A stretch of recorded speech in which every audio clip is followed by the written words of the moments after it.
Veremos a continuación, entonces, en más detalle, el mecanismo de transporte pasivo.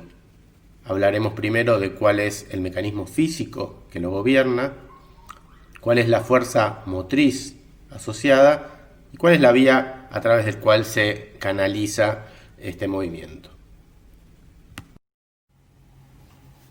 El mecanismo físico que gobierna el movimiento de iones en forma pasiva es la difusión. En este mecanismo, los iones se mueven en forma aleatoria y dicho movimiento aleatorio resulta en el tiempo en un movimiento neto de iones desde el sitio en el cual su potencial químico es mayor al sitio en el cual su potencial químico es menor.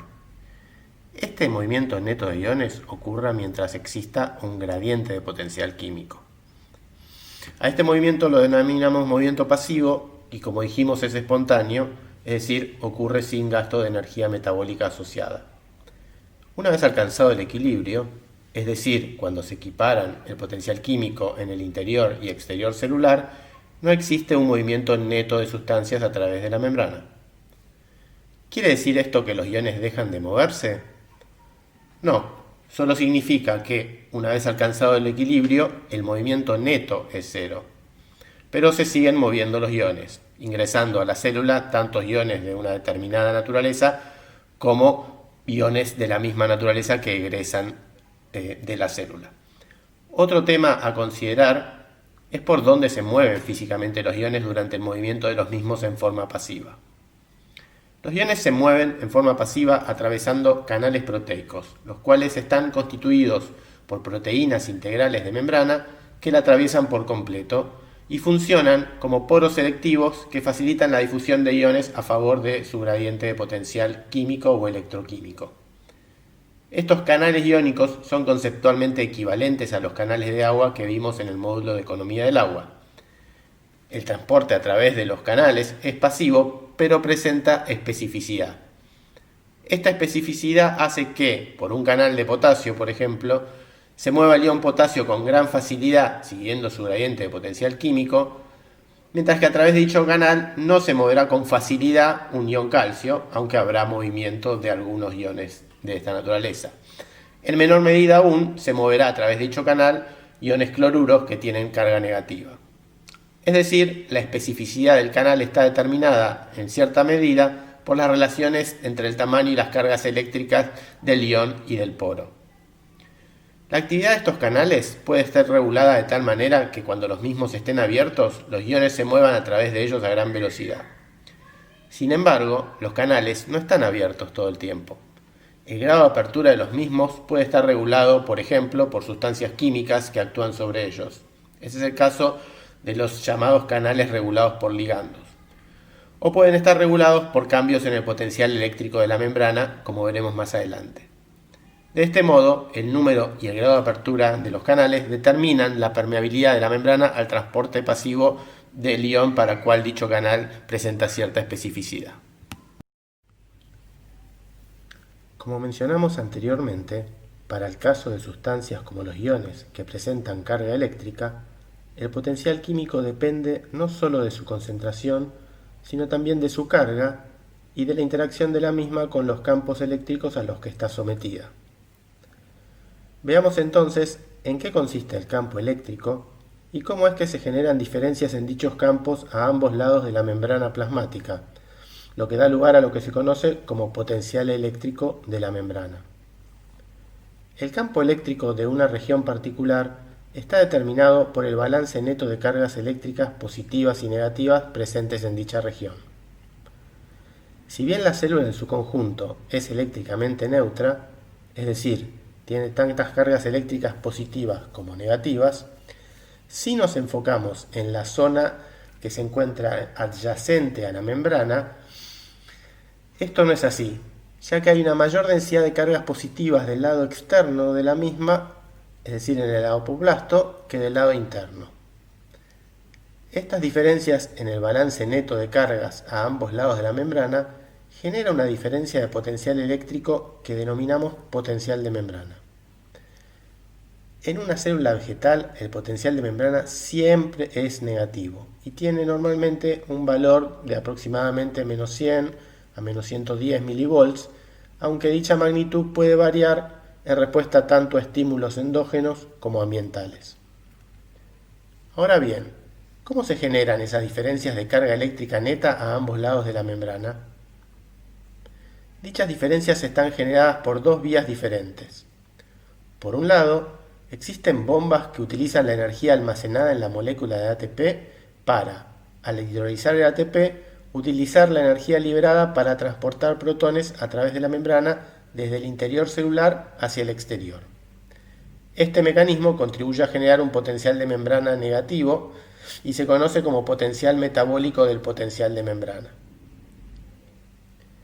Por otro lado, existe otro mecanismo que contribuye a determinar el potencial de membrana asociado a la permeabilidad diferencial de ciertos iones con carga negativa y positiva, que contribuye a generar lo que se conoce como componente difusivo del potencial de membrana, lo cual explicamos a continuación en más detalle. Como mencionamos recién, la sola diferencia de permeabilidad de la membrana para distintos iones positivos y negativos puede generar un cambio en el potencial de membrana. Veamos cómo sucede esto en el ejemplo de la diapositiva. Aquí se considera una membrana biológica que separa dos regiones.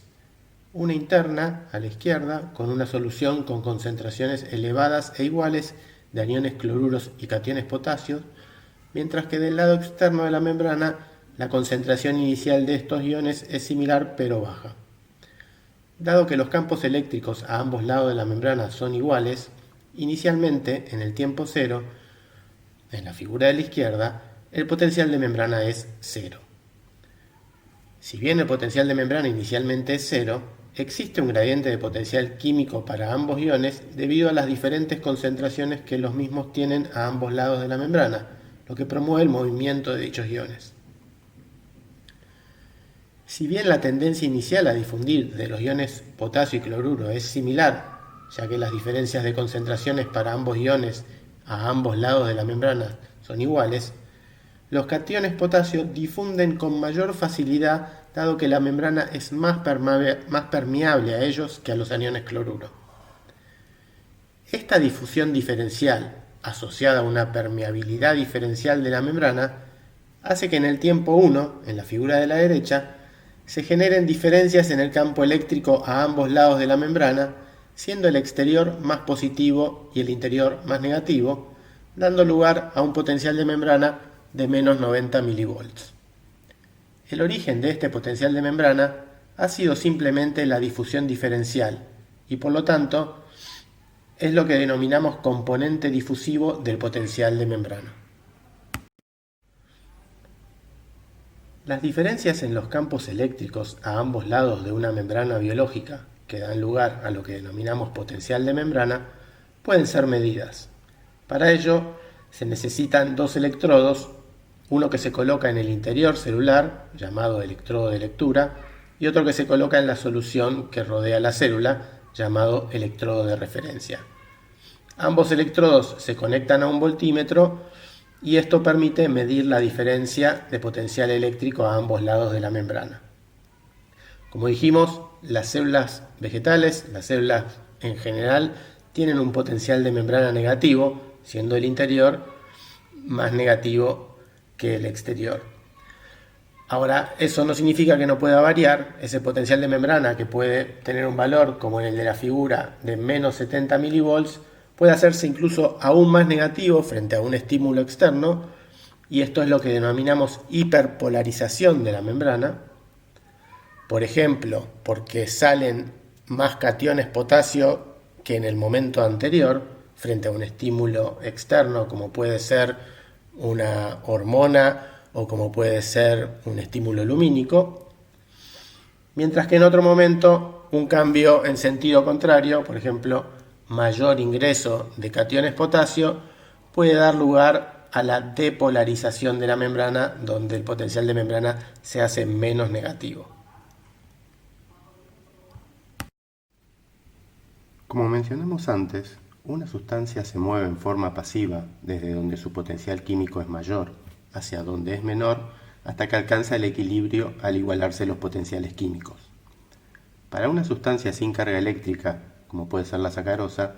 la misma se moverá desde donde tiene mayor concentración hacia donde haya menor concentración, alcanzando el equilibrio cuando su concentración a ambos lados de la membrana sea la misma. Para una sustancia con carga eléctrica como un ion, como se ve en la figura, en el equilibrio los potenciales químicos o electroquímicos a ambos lados de la membrana se igualan. Esto no va a implicar que las concentraciones a ambos lados de la membrana se igualen en el equilibrio,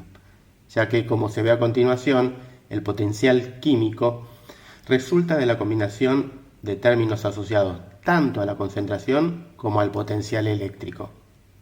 A su vez, tiene un término que es el potencial químico en condiciones estándar, representado por la letra mu asterisco, pero este término es igual tanto en el exterior como en el interior y por lo tanto luego no se tiene en cuenta. Entonces surge la pregunta: si los potenciales químicos dependen de términos eléctricos y de concentración, para una dada diferencia de potencial eléctrico de membrana, que sabemos que las membranas tienen un potencial eléctrico negativo menos 50, menos 100 milivolts, ¿cómo determinamos cuál sería la diferencia de concentraciones entre el exterior y el interior que debiera estar en equilibrio con dicho potencial de membrana? Para ello lo que hacemos es reagrupar los términos eléctricos del lado izquierdo de la ecuación y los asociados a la concentración del lado derecho, de modo que para una dada temperatura y carga de un ion queda definida una diferencia de potencial eléctrico entre el interior y el exterior, que denominamos potencial de Nernst, y que indica cuál debería ser el valor teórico que debería tener el potencial de membrana para que una dada determinada relación de concentraciones del ion entre el interior y el exterior, por ejemplo, 10 veces mayor en el interior celular que en el exterior, sean resultado de haber alcanzado un equilibrio termodinámico. Efectivamente, uno puede anticipar que para el caso del ion potasio y una membrana con potencial de membrana menos 50 o menos 100 milivolts, en el equilibrio las concentraciones del ion potasio no serán idénticas en el interior y exterior celular, ya que además de la tendencia del ion a moverse a favor de su gradiente de concentración, que podría ser, por ejemplo, 10 veces mayor en el interior que en el exterior y tendería a salir de la célula siguiendo esta tendencia de difusión, existe la tendencia del mismo también a moverse a favor de su gradiente de potencial electroquímico, ya que el ion potasio tiene carga positiva y la célula tiene mayor densidad de cargas negativas del lado interno de la membrana, lo que atraería a los cationes potasio. Es entonces que la ecuación de Nernst, que está al final de la diapositiva, lo que nos indica es, para una dada diferencia de concentraciones entre el exterior y el interior observada para un ion en una célula, cuál debería ser el potencial de membrana que equipararía, por medio de una fuerza eléctrica de igual magnitud pero sentido contrario, la tendencia del ion a moverse desde el interior al exterior, por ejemplo, en un caso que así fuera la diferencia de concentraciones, por efecto de esta diferencia de concentraciones. También van a ver al realizar los ejercicios asociados a esta parte, que son muy importantes ya que permiten poner en práctica todos estos términos conceptuales o ideas y poder terminar de asimilar estos conceptos, que se puede utilizar la ecuación de Nernst para hacer otro tipo de análisis. Por ejemplo, dado que medimos el potencial de membrana, entonces tenemos un potencial de membrana real medido con electrodos y un voltímetro, nos podemos preguntar para un determinado ion cuáles deberían ser las relaciones de concentraciones, diferencias, cuanto más en el interior que en el exterior o viceversa, que estarían en equilibrio con dicho potencial de membrana. Para ello lo que vamos a hacer es asumir si el ion estaría en equilibrio, entonces reemplazaríamos en la ecuación el potencial de Nernst con el potencial de membrana, justamente porque asumimos que sería la situación de equilibrio y cuáles deberían ser las concentraciones internas y externas en el equilibrio.